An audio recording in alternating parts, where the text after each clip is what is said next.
ડિસેમ્બરના પહેલા સપ્તાહ સુધીમાં ગુજરાતમાં કોઈ શીત લહેરની સંભાવના નથી. આમ છતાં સવારના ભાગોમાં ઉત્તર ગુજરાતના ભાગો, મહેસાણા બનાસકાંઠાના ભાગો, સાબરકાંઠાના ભાગોમાં ન્યૂનતમ તાપમાન લગભગ 12 ડિગ્રી સેલ્સિયસ જેવું રહેવાની શક્યતા રહે છે. કોઈ ભાગમાં 13 ડિગ્રી સેલ્સિયસ જેવું થઈ જવાની શક્યતા રહે છે. અને 4 ડિસેમ્બર પછી લગભગ ન્યૂનતમ ઉષ્ણતામાન થોડુંક વધવાની શક્યતા રહે છે. અને 8 થી 10 ડિસેમ્બર વચ્ચે ન્યૂનતમ તાપમાન કોઈ ભાગમાં 15 થી 16 ડિગ્રી સેલ્સિયસ જેવું રહેવાની શક્યતા રહે છે. પંચમહાલના ભાગોમાં પણ સવારના ભાગમાં ન્યૂનતમ તાપમાન 12-13 ડિગ્રી સેલ્સિયસ જેવું રહેવાની શક્યતા રહે છે. કચ્છના ભાગમાં પણ હમણાં 12-13 ડિગ્રી સેલ્સિયસ જેવું રહેવાની શક્યતા રહે છે. અને લગભગ 4 ડિસેમ્બરથી વાદળો આવતા ન્યૂનતમ તાપમાન વધવાની શક્યતા રહેશે. આ ઉપરાંત લગભગ પશ્ચિમ સૌરાષ્ટ્રના ભાગોમાં ન્યૂનતમ તાપમાન લગભગ 18 ડિગ્રી સેલ્સિયસ ઉપર રહેવાની શક્યતા રહેશે. મહત્તમ ઉષ્ણતામાન 30 ડિગ્રી સેલ્સિયસ જેવું રહેવાની શક્યતા રહેશે. આ ઉપરાંત રાજકોટના ભાગોમાં પણ ન્યૂનતમ તાપમાન ઓછું રહેવાની શક્યતા રહેશે. સુરેન્દ્રનગરના ભાગોમાં પણ ન્યૂનતમ તાપમાન ઓછું રહેવાની શક્યતા રહેશે.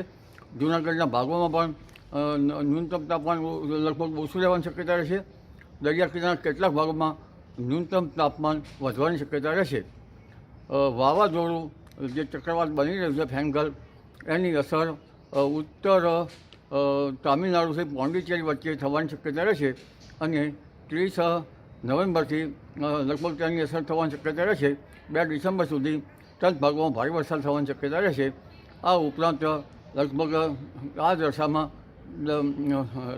આંધ્રપ્રદેશ, દક્ષિણ ભારતના ભાગોમાં ભારે વરસાદ થવાની શક્યતા રહેશે. અને લગભગ 4 થી 8 ડિસેમ્બર વચ્ચે ત્યાંની અસરો, જે વાવાઝોડા ફેંકલની અસરો બંગાળ ઉપસાગરમાં થતાં બંગાળ ઉપસાગરમાં ડીપ ડિપ્રેશન બનવાની શક્યતા રહેશે 4 થી 8 ડિસેમ્બર. પરંતુ ત્યાંનો માર્ગ ઓમાન તરફ જવાની શક્યતા રહેશે. અને તેના લીધે બંગાળ ઉપસાગરના અસરના લીધે અને અરબ સાગરના ડીપ ડિપ્રેશનના લીધે દક્ષિણ મહારાષ્ટ્રના ભાગોમાં, મુંબઈના ભાગોમાં વરસાદ થવાની શક્યતા રહેશે. તેમજ વિદર્ભના ભાગોમાં કંઈક અસર થવાની રહેશે. સુરત, વલસાડના ભાગોમાં પણ હવામાન પલટો આવશે અને ક્યાંક વરસાદ કે છાંટા થવાની શક્યતા રહેશે. અને લગભગ ગુજરાતના ઘણા ભાગોમાં, લગભગ રાજસ્થાનના ભાગોમાં પણ હવામાનમાં પલટો આવશે. અને અન્ય ભાગોમાં પણ હવામાનમાં પલટો આવવાની શક્યતા રહેશે. પરંતુ લગભગ મહત્તમ તાપમાન હજુ લગભગ 30 ડિગ્રી સેલ્સિયસ કે 31 ડિગ્રી સેલ્સિયસ રહેવાની શક્યતા રહેશે. જી.